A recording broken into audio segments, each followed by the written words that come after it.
अस्सलाम वालेकुम dear students, कैसे हैं आप सब। ओपन करें अपनी केमिस्ट्री की बुक्स। चैप्टर नंबर 6 सॉल्यूशंस हम लोग स्टडी कर रहे थे। आज हम लोग स्टडी करेंगे पेज नंबर 108। टॉपिक है हमारे पास टाइप्स ऑफ सॉल्यूशंस। इसमें फर्स्ट पैराग्राफ दिया हुआ है, उसमें हम लोग देख लेते हैं कि क्या लिखा हुआ है। As solute and solvent can exist in any one of the three states of matter, that is gas, liquid और सॉलिड। ये कह रहे हैं कि जो सॉल्यूट और सॉल्वेंट है वो मैटर की किसी भी एक स्टेट में एग्जिस्ट कर सकता है। आपको पता है मैटर की 3 स्टेट्स होती हैं, गैस, लिक्विड और सॉलिड। तो सॉल्यूट और सॉल्वेंट जो हैं वो गैस भी हो सकते हैं, लिक्विड भी हो सकते हैं और सॉलिड भी हो सकते हैं। Solutions can also exist in any one of the three states of matter. इसके अलावा जो सॉल्यूशन है वो भी किसी भी एक स्टेट में मैटर की एग्जिस्ट कर सकता है। वो भी लिक्विड हो सकता है, सॉलिड हो सकता है या गैस हो सकता है।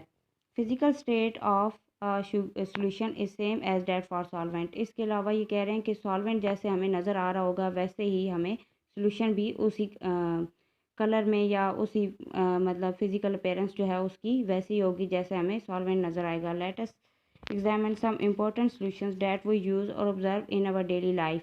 इसके अलावा हम लोग देखते हैं कि अब देखते हैं कौन से सॉल्यूशंस हैं जिनको हम लोग अपनी डेली लाइफ में यूज़ करते हैं। Solutions of gases. Gaseous solutions are commonly used by chemical industries to prepare chemical substances. Gaseous solutions जो हैं वो केमिकल इंडस्ट्रीज़ में यूज़ हो रहे हैं केमिकल प्रोडक्ट्स को बनाने के लिए, केमिकल सब्सटेंसेस को बनाने के लिए, जो हम लोग अपनी डेली लाइफ में बहुत ज़्यादा यूज़ करते हैं। For example, a gaseous mixture of nitrogen and hydrogen is use to prepare ammonia gas.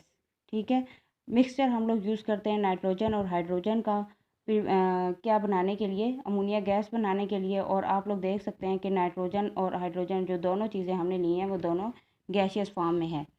Ammonia is use to prepare fertiliser and nitric acid. Ammonia gas का आगे क्या यूज़ है कि वो फर्टिलाइज़र या नाइट्रिक एसिड हम बनाने के लिए यूज़ करते हैं। For preparing fertiliser urea a gaseous mixture of NH3 and CO2 is used.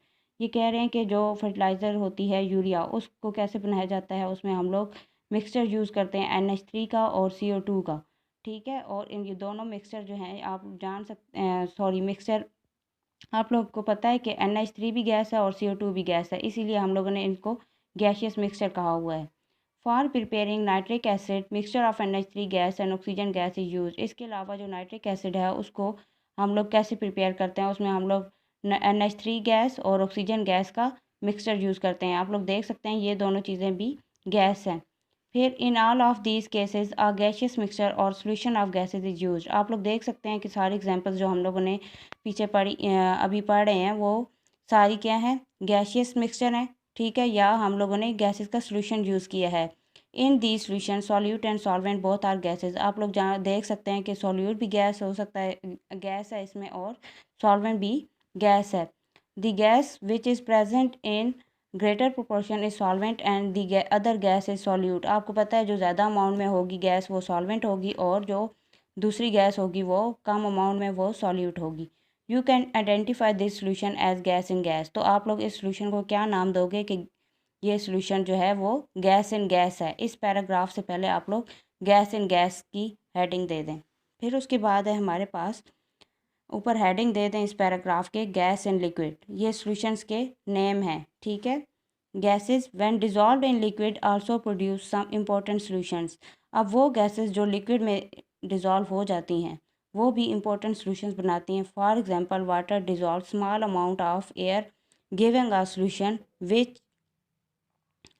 which oxygen content solute is important for the survival of fish and other aquatic animals। अब ये कह रहे हैं कि जो जैसे कि वाटर जो है वो अपने अंदर स्मॉल अमाउंट ऑफ एयर को डिज़ोल्व करने की सलाहियत रखता है, और वो हमें एक सोल्यूशन देता है जिसमें ऑक्सीजन जो होता है वो सॉल्यूट होता है। और ऑक्सीजन क्या करता है, इम्पोर्टेंट होता है फ़िश की सर्वाइवल के लिए और दूसरे एक्वेटिक एनिमल्स के लिए। एक्वेटिक एनिमल्स जो पानी में रहते हैं, carbon carbon dioxide gas dissolve readily in water. अब इसके अलावा कार्बन डाइऑक्साइड भी तेज़ी से वाटर में डिजॉल्व हो जाती है।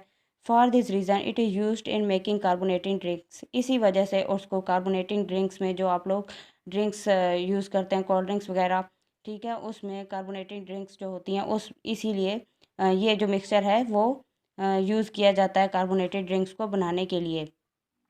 उसके बाद जो नेक्स्ट पैराग्राफ है वो है हमारे पास गैस एंड सॉलिड। इसके ऊपर आप लोग हेडिंग दे देंगे गैस एंड सॉलिड।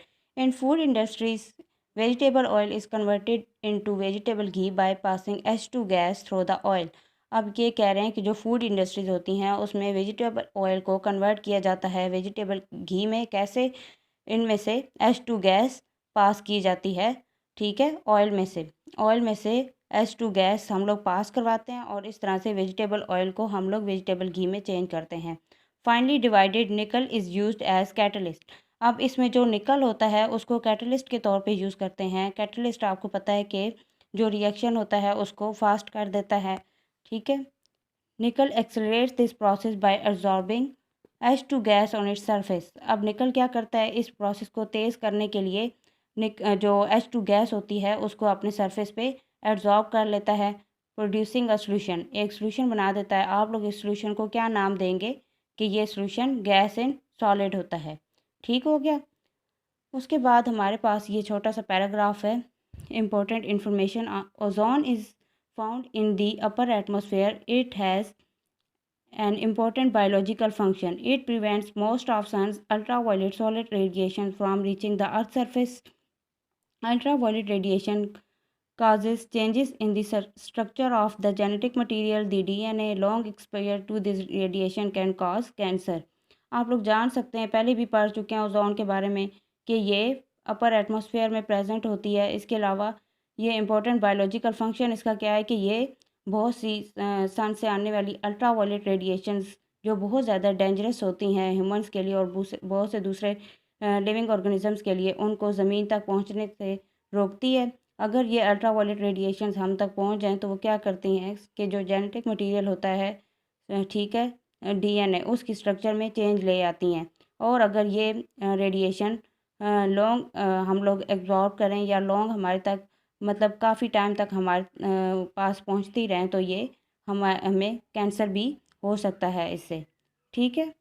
उसके बाद हम लोग नेक्स्ट लेक्चर में अगला पढ़ेंगे सॉल्यूशंस ऑफ लिक्विड्स।